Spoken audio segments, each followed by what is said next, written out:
Sport Expat. Sport Expat. Préparé et présenté par Matteo Malbranc. La Coupe du Monde de la FIFA 2026 sera la plus grande de l'histoire.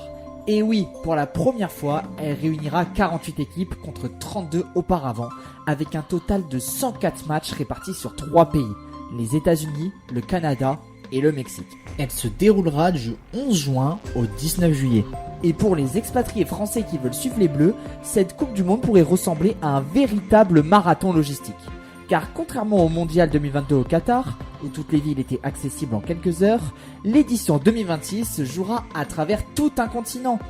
Au total, 16 villes accueilleront des rencontres, de Vancouver à Mexico, en passant par Dallas, Boston ou encore Los Angeles. Pour les supporters français installés en Amérique du Nord, beaucoup préparent déjà de véritables road trips. Mais suivre les Bleus pourrait coûter très cher.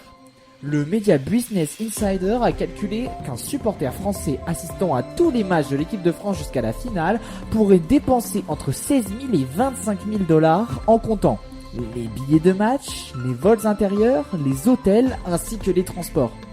Et ce coût pourrait encore grimper avec la tarification dynamique mise en place sur certaines plateformes en vente. Le principal défi en fait, ce sont les distances. Des supporters ont déjà calculé certains parcours potentiels entre les villes hôtes. Sur Reddit, un internaute a estimé qu'un groupe pourrait parcourir plus de 10 000 km pendant la phase de groupe uniquement. Même les expatriés vivant déjà aux États-Unis devront parfois traverser le pays. Un Français installé à Montréal pourrait devoir prendre un vol de plusieurs heures pour rejoindre un match au Mexique ou sur la côte ouest américaine.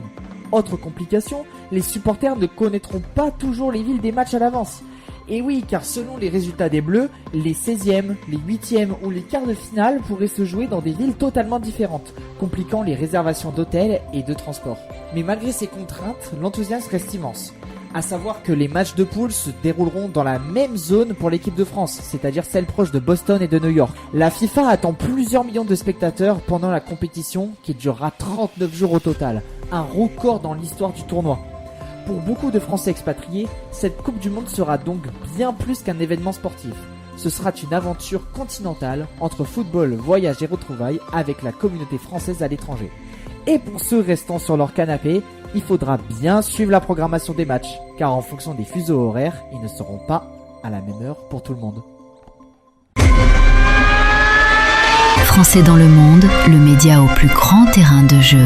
L'info de la mobilité internationale est sur fdlm.fr.